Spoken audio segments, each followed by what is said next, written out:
Que prazer, meus queridos irmãos, de estarmos em mais uma quarta-feira doutrinária reunidos nos nossos lares para juntos estudarmos mais uma passagem da palavra do nosso Deus. Hoje, irmãos, no livro de Atos, no capítulo de número 20, versículo 7 até o versículo de número 16. E hoje, irmãos, nós dividiremos este texto aqui proposto em duas partes, o versículo 7 até o versículo de número 12 e logo depois o versículo 13 até o versículo de número 16. Então, irmãos, primeiro o versículo 7 até o versículo 12, aqui Paulo ele se encontra em Troade. O versículo 7 já explicita a prática adquirida do partir do pão e o que faziam ali no domingo. Está escrito: no primeiro dia da semana,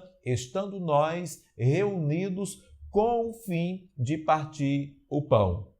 Então, desde a ressurreição de Jesus, desde que se reunissem para a adoração no primeiro dia da semana, esta celebração incluía a ceia do Senhor. É afirmado ainda duas coisas nesse versículo 7. Primeiro, Paulo, que devia seguir viagem no dia imediato, ou seja, ele daria continuidade à terceira viagem missionária. E segundo, está escrito, exortava-os e prolongou o discurso até a meia-noite, mostrando o sentimento de urgência no apóstolo por passar informações e ensinamentos aos seus discípulos. Será que realmente ele sentia ali o tempo com eles se abreviando? Nós veremos isso, irmãos, logo logo. O texto demonstra um tempo decorrido, um longo tempo, ou seja, até a meia-noite. Não à toa, irmãos, para não sermos injustos, o ocorrido no versículo de número 9. Está escrito: um jovem chamado Eutico, que estava sentado numa janela, adormecendo profundamente durante o prolongado discurso de Paulo, vencido pelo sono, caiu do terceiro andar abaixo e foi levantado morto. Por que eu disse, irmãos, para não sermos injustos? Porque Eutico, ele virou um sinônimo de quem se enfada, de quem dorme estando no culto ao Senhor. E bem, irmãos, nós devemos considerar aqui três coisas. Primeira delas, precisamos concluir que o texto ele deixa em aberto se outros também estavam dormindo ou não, e não apenas o Eutico. Porque concluir, irmãos, que ele era o único, porque justamente nós temos no texto ali descrito que ele fora o único a cair, ali no caso, a cair da janela. E convenhamos, numa mensagem que foi até a meia-noite, temos que concluir que não é alguém que chega em um culto ao Senhor e que se entrega ali prontamente ao sono, ou que com 5 minutos de mensagem pregada já sente ali os seus olhos pesados. Não, numa mensagem que foi até a meia-noite, que se prolongou até a meia-noite. A segunda coisa, irmãos, é que Lucas, o escritor de Atos, ele apresenta a informação de que havia muitas lâmpadas no cenáculo onde estávamos reunidos. Versículo 8. Aqui vale, então, uma nota dos comentaristas. Isso, para esses comentaristas, seria uma certa explicação, ali para o sono do Eutico, além do enfado ali de estarem há muito tempo, irmãos, ouvindo ali a Paulo. Então, o sono de Eutico teria também sido provocado pela fumaça ali do óleo das lamparinas. E terceiro, irmãos, Paulo ele não repreende a Eutico como se ele fosse ali o culpado de ter caído, por estar enfadado numa situação de culto. O versículo 10 diz que, descendo, porém, Paulo inclinou-se sobre ele e, abraçando, ele disse, não vos perturbeis, que a vida nele está. Paulo, então, o trata como que reconhecendo que a pegada ali de Paulo, da pregação da palavra, tinha sido pesada mesmo, né? Paulo, ele sabia que tinha forçado demais a sua plateia. E aqui para nós, irmãos, todo pregador, né, ele sabe quando ele está assim, né, dando motivos para a sua plateia devagar, né? Ele sabe bem quando isso acontece. Paulo, então, o trata com um certo carinho e usa ali de uma palavra de consolo aqueles discípulos que já estavam abatidos, né, por tudo que ocorrera ali em Éfeso, né? Todo aquele problema acontecido em Éfeso, já estavam abatidos, entristecidos, e agora viam ali um companheiro morto, e não apenas um companheiro morto, mas era um jovem, né? Eutico, ele é apresentado como um jovem, e morto ali de forma tão fútil. Por isso que Paulo os consola, né? Não vos perturbeis, que a vida nele está. Então, a ressurreição do jovem Eutico é uma das ressurreições de mortos operadas ali por apóstolos registrados ali em Atos. Já havíamos visto a ressurreição de Dorcas, né? Isso, irmãos, certamente redobrou o ânimo de todos ali. Imagine então que Deus, ele se utilizou daquele momento para trazer grande conforto e confirmação àquele grupo que ali estava. O versículo 12, então, conduziram vivo o rapaz e sentiram-se grandemente confortados. E não apenas isso, né? Não só isso, mas ainda, irmãos, a ressurreição ali de Eutico deu ainda um gás extra para que Paulo ele finalizasse o que ele pretendia.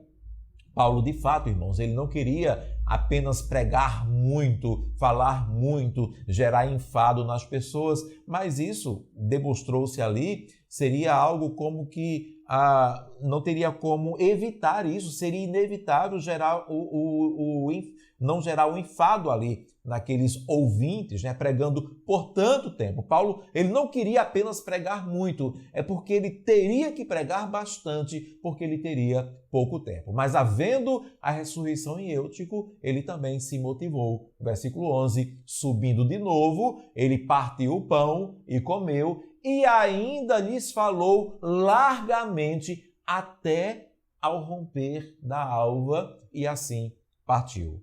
E agora sim, irmãos, o versículo 13 até o versículo de número 16, a segunda parte, então, desse texto, conclui-se que Paulo, ele quis ficar ali em Troade mais um dia ou dois, né? Consideram, irmãos, aí a maioria dos comentaristas, eles consideram a possibilidade de que Paulo ele queria se certificar ali da saúde de Eutico, né? Ele fora ressuscitado sim, mas lembremos-nos que ele caiu de uma certa altura, né? Ele caiu de uma janela.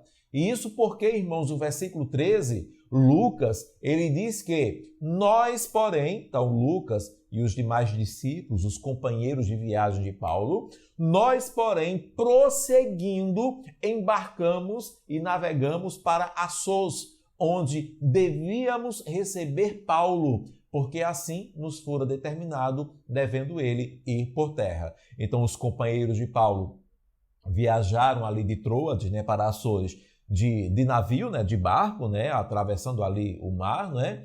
Paulo permaneceu em Troade, mas ele então iria encontrar-se com esses companheiros ali no porto de Assos, né? Encontraria-se com ele e ele mesmo, Paulo, iria por terra. Paulo iria por terra porque era o caminho mais rápido, embora fosse o mais cansativo, né? Então ele percorreu por estrada 32 quilômetros ali de Troade até Assos, né? Enquanto Lucas e os demais tinham ido de navio. Basicamente, irmãos, em Assos, Paulo os encontra e navegam juntos para Mitilene. Versículo 14. Quando se reuniu conosco em Assos, recebemo-lo a bordo e fomos a Mitilene. É-nos apresentado, então, uma agenda apertadíssima e muito corrida do apóstolo Paulo no decorrer dessa viagem. Versículo 15, dali,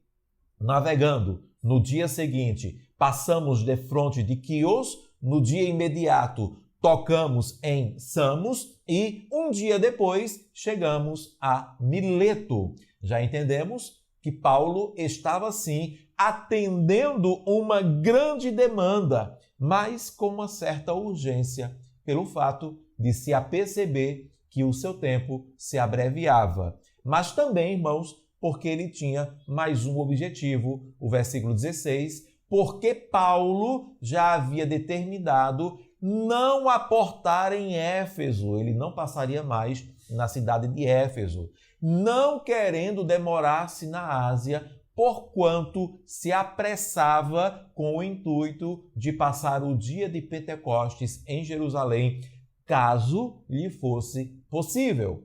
Paulo, ele queria muito passar, esse feriado judeu, ali o feriado do dia de Pentecostes, em Jerusalém. E ele estava correndo para isso, como está escrito, caso lhe fosse possível. Percebemos, irmãos, que isso pode, mais uma vez, indicar que o apóstolo, ele discernia que o seu trabalho, confiado a ele, pelo próprio Jesus, estava por ser concluído. Paulo, ele estava de forma perseverante, ele estava perseverante em deixar todas as coisas o mais organizadas possível, para aqueles que dariam andamento àquela obra que logo, logo não teria mais. O texto afirma que ele precisou abrir mão de ir até a cidade de Éfeso, o que certamente, irmãos, ele queria muito.